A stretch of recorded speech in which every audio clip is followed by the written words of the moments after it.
We've marked every milestone along the way as a first for Cutter. His first draft day, first OTAs, first preseason, but this is really when it starts to matter. His first regular season game as head coach against his old club. The Bolts are moving on, and the big reason why, the brilliant play of Big Ben Bishop. He owned the second period with 3 separate breakaway stops. He afforded the Lightning chance after chance and bought them the precious time that they needed. Once again, their power play non-existent. That Game 4 performance in Motown looking like a one-hit wonder, but all can be forgiven for now because of the late game heroics of Alex Killorn. The Glazers not in attendance today, so with that it was a media frenzy peppering GM Jason Light with questions on what he called one of the most challenging days of his career. 3 touchdowns for you, 178 yards. You made it look very easy. What is this feeling like for you, just a freshman? The old saying goes, what a difference a year makes. Jameis Winston nowhere close to his rookie debut. The second-year QB did overcome a shaky first quarter to end up with 4 touchdown passes. Well known for his halftime pep talks, let's see what he had to say after opening the season with a win on the road. He was considered a strong candidate ever since Lovie Smith was let go just 9 days ago. They didn't have to go far here at $1, just down the hall to the offensive coordinator's office. This is his very first gig as an NFL coach, but he has had experience leading a team at the college level at Boise State and Arizona State University. What a special surprise for Central this week. Nike reps rolling up in a custom Lamborghini and delivering these brand new cleats that are not in stores until January. They are the Nike Vapor Untouchable 2. Really lightweight, like I said, the gold-plated bottom. Now all Central needs is a little gold medal to go with it. Gracious enough was Andrew Reese, a sophomore DB on the team. He lent me his shoe. The sophomores getting sizes a little too big so they can grow into them. The seniors getting the correct size so they could wear them in the game now. I'm going to go return this. You're going to have to get them somewhere else, Lindsay, and you won't be able to do it until January because that's when they're finally going on sale. How are you going to celebrate? I'm going to Disney World. I'm going to turn up and go to Disney World. You already know, like the Super Bowl, baby. Let's go. There it is. Congratulations. Thank you. Thank you. Chris, back to you. Thank you so much, Lindsay. Hi, everyone. I'm Lindsay LaCorey. Welcome aboard. We begin in the Steel City, a pressure-packed Eastern Conference Final Game 5. All down to a best-of-3 for the Lightning. Series tied at 2. No Ben Bishop or Steven Stamkos. Andre Vasilevsky in net. The Penguins changing goalie, starting vet goalie Marc-Andre Fleury. Bolts trying to hand Pittsburgh their first back-to-back losses since January. First period, Penn's hustle. Brian Rust denied. Brian Dumoulin there to clean up the rebound with 0.7 seconds left in the period. Take another look on the replay. 1-0 Pittsburgh. Second period starts like the first ended. Pretty puck movement. Patrick Hornquist from Carl Hagelin. 2-0 Pittsburgh. Slow-mo angle really lets you digest what's happening. Pens on a power play. Vasilevsky, huge stop, huge kill for the Bolts. Penalty expires. Alex Killorn hops on. Sick snipe, sick angle, his 5th of the playoffs. Bolts within 1. Lightning strikes 70 seconds apart. Vladdy Nemestikov to Nikita Kucherov. Off the schneid, his first goal of the series, game tied at 2. Inside a minute to go, Pens crack the crease. Chris Kunitz. Penguins 46-0 when leading after 2. Doesn't happen much. Ryan Callahan fools Doc Emmerich. He called goal, but it's waved off. Doesn't get much closer than that. Don't worry, Callie. Cooch got your back. Second of the night, he leads the playoffs with 11. Sudden death OT. Bolts never led until that. Jason Garrison deflects off the backside of Tyler Johnson. 4-3 the final. Bolts 1 win away from playing for the Cup. Game 6, Tuesday in Tampa. Standing here with the outlaw himself, Kevin Kiermaier. Kiermaier to the track, and he makes the leaping catch. Center field, here comes Kiermaier. Oh, is caught by Kiermaier. Kiermaier. When you hear Kevin Kiermaier, it's like, oh, he won the Gold Glove. So it's really cool for me because it's an honor. Look at this.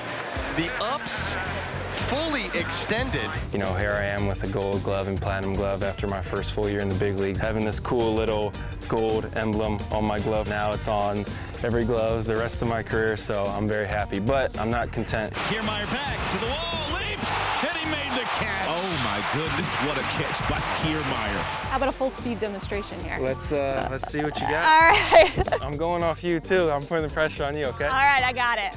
If we're gonna make this look good, you're gonna try throwing it a little bit over that, okay? Okay. Oh, perfect. That was perfect. These wall catches and dramatic catches are now your calling card. Anyone can come in on a ball. Here comes Kiermaier. He got it. A late start, and he got there. Straight back. Oh, he makes the grab. You know, anyone can do that. But I think what separates good outfielders from great outfielders who are the guys who go back better. Perfect balls come in, you get a jump. Take us through your thought process. We're at the Trop 81 times a year, but the other 81 games we're at different ballparks. So for me, I go out in center field before every game, or before every first game of each series, and I take a look at the walls. Most of the walls are very cushioned where you can dig your cleat in sometimes, and you can use that to propel yourself up even more. Going back at the wall, he leaps. I take how many steps I have on the warning track. A lot of times I can feel myself, and you know, I have my 4.5 steps, and then I'll start my jump. So there's a lot of things that come into play, and I think my instincts, I just kind of feed off them. You dream of making a play, robbing a home run, like you have your whole life. And so when you do have the opportunity, when a home run potentially goes over by 3 or 4 feet, you want to make that play, and you don't want to wonder what if. Right center field. Kiermaier got there. So I get back here, I time it, and then I get up. And like I said, this wall's not padded, so I can't give you the full effect. You're gonna have to tune into the regular season when we're playing actual games. Wow, what a play by Kevin Kiermaier.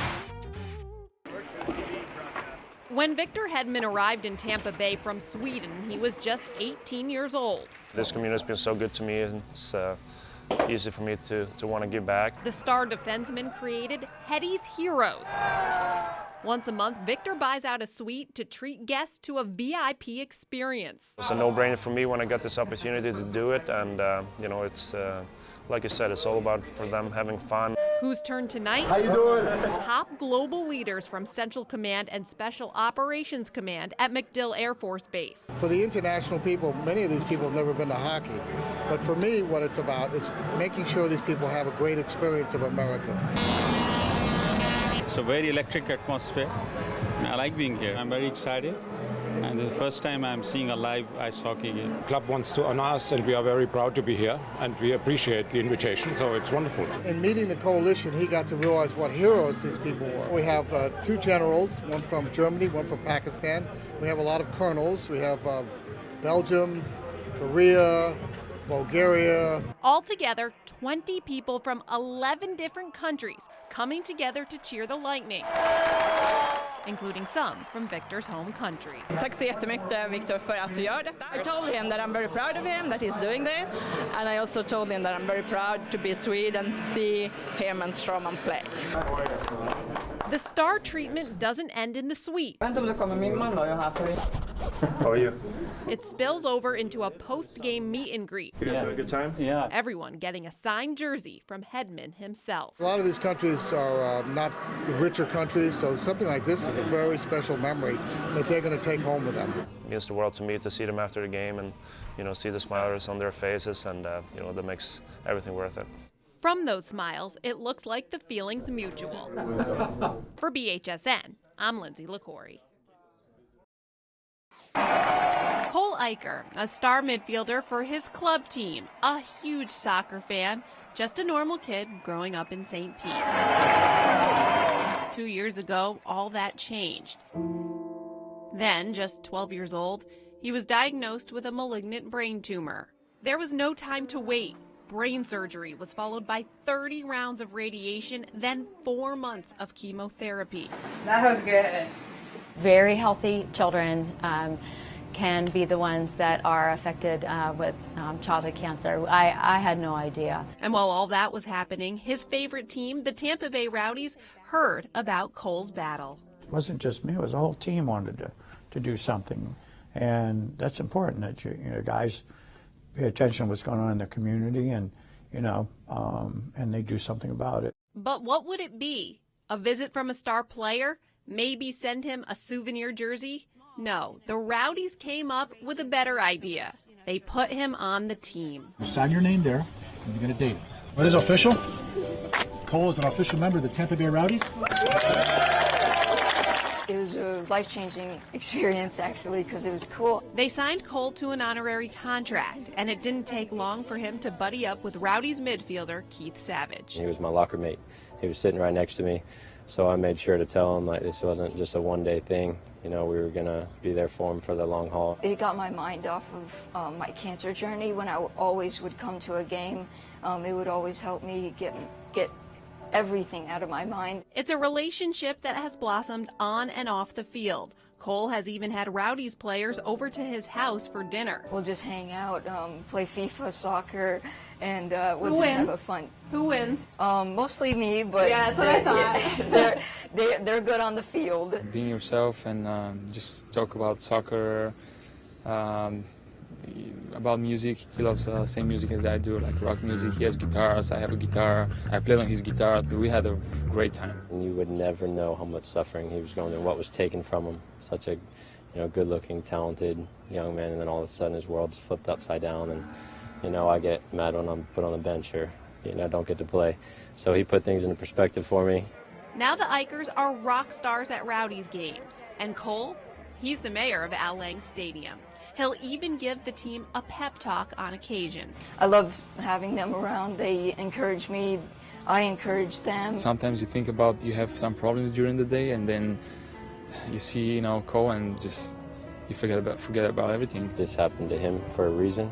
I know it's not what he wants to hear, but God's using him in huge ways, and he's having an impact on this whole community. And as for the cancer, if you're happy to go home, shout goodbye, goodbye. Cole's been cancer-free for 2 years, and his new relationship with the Rowdies, that's very strong, and it's growing. One of the things that I think that connects Cole to the team is that I think every pro player really is a 12-year-old soccer player at heart.